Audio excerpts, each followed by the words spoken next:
Hi guys, I was about to do a video on how Donald Trump is trying to delay the election, and I will do that in a couple minutes. But in the meanwhile, I don't know that it's more dramatic news, but it's certainly more real. Herman Cain has died. So now I know that coronavirus is real, certainly better than any Republican does or Donald Trump does, and we've been talking about it now for 4 months straight. But it's still jarring when you see someone in the public eye pass away from this disease. Now, over 150,000 people have already died. Over 4.5 million people have gotten it in America. So the numbers are very, very real. But look, obviously, tragic news when anyone dies. Uh, let's keep it real. Is there a silver lining? But that reality is probably not. So what do I mean? He went to Donald Trump's Tulsa rally and proudly took a picture not wearing a mask around other people. He got coronavirus, or he was reported of having coronavirus shortly thereafter, almost certainly got it at the rally. And his people are very quiet about it. They don't say where he got it. But we all saw the picture. We all saw him get sick right afterwards. And and of course, he at the time was bragging about not wearing masks, as a lot of folks at that rally were. Now, 6 people on Trump's advance team that helped set up that rally had gotten coronavirus and had been quarantined. So they knew that coronavirus was, in a sense, in the building. And they still didn't wear masks. And he got it. And he'd been hospitalized now for nearly a month. And apparently his condition went up and down. But it's confirmed. His own website and his own people have put out a statement saying he has, in fact, passed away from coronavirus. And in that month, they were tweeting about, and by the way, if you don't know Herman Cain, he ran for president and actually briefly did really, really well. This is obviously before 2016, and he ran on that famous slogan of 999, which, believe it or not, is not from Germany. He wanted to bring tax rates down to 9%. It was preposterous.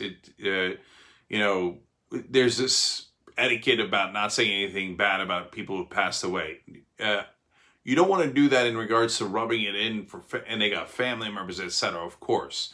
On the other hand, I don't believe that. Oh no, once they pass away, they become a saint.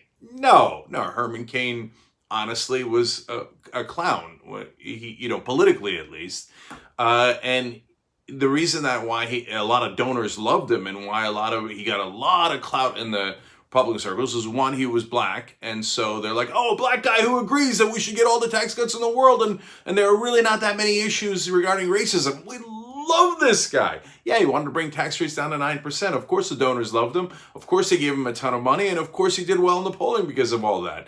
And so anytime there's a black Republican who's willing to say, the conditions for black people in this country is not that big a deal. What's the big deal? Just, get bootstraps. And the bootstraps are always like begging Republican donors for money. It's really sick. Anyway, and says tax cuts. Oh, boom, it's over. They're going to be very popular in Republican circles. So that's how he got to be popular in the first place. And none of his programs ever made any sense.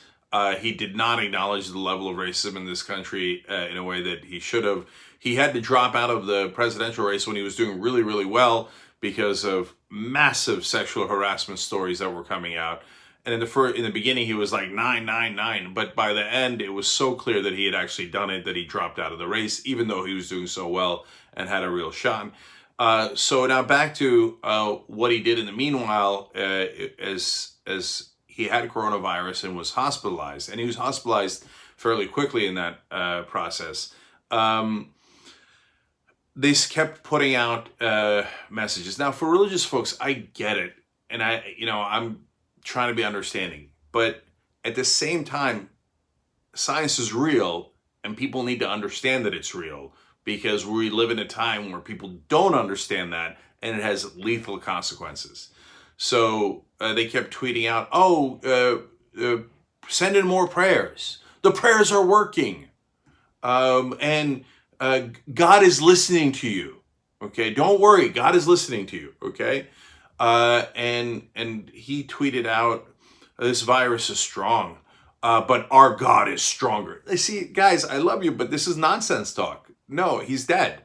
So, according to Herman Cain's logic, that means coronavirus is stronger than God, because he set up a competition between the strength of God and coronavirus. Guess who won? Today, coronavirus won, because science is real. So look, that's the potential silver lining is if we could get Republicans to actually listen for once in their lives, not to me, but to scientists and doctors. Okay. He didn't wear a mask. He got coronavirus. Louis Gohmert didn't wear a mask. He got coronavirus. By the way, Louis Gohmert was in the House hearings. He exposed every person in that room, including Bill Barr, who he walked with next to, not wearing a mask. And all the other politicians, both Republican and Democrat, he exposed them all. They're all relatively old. They're all ancient because, hey, I have more money than you, so I get to win, right? That's how politics in America works. And so, for God's sake, wear a mask. And if you're thinking of not wearing a mask, remember Herman Cain. And of course, the other thing is, and this is much, much harder, to get Republicans or right-wingers to ever believe in science, to ever believe in science. Well, whether you believe it or not, it comes a calling. And unfortunately, in these days, in tragic ways. So Herman Cain has passed away. Obviously, our condolences to his family. And I say that very, very legitimate. They've got to be absolutely devastated right now. And at the same time, please learn the lesson. Wear a mask. It doesn't take too much, and it'll save your life.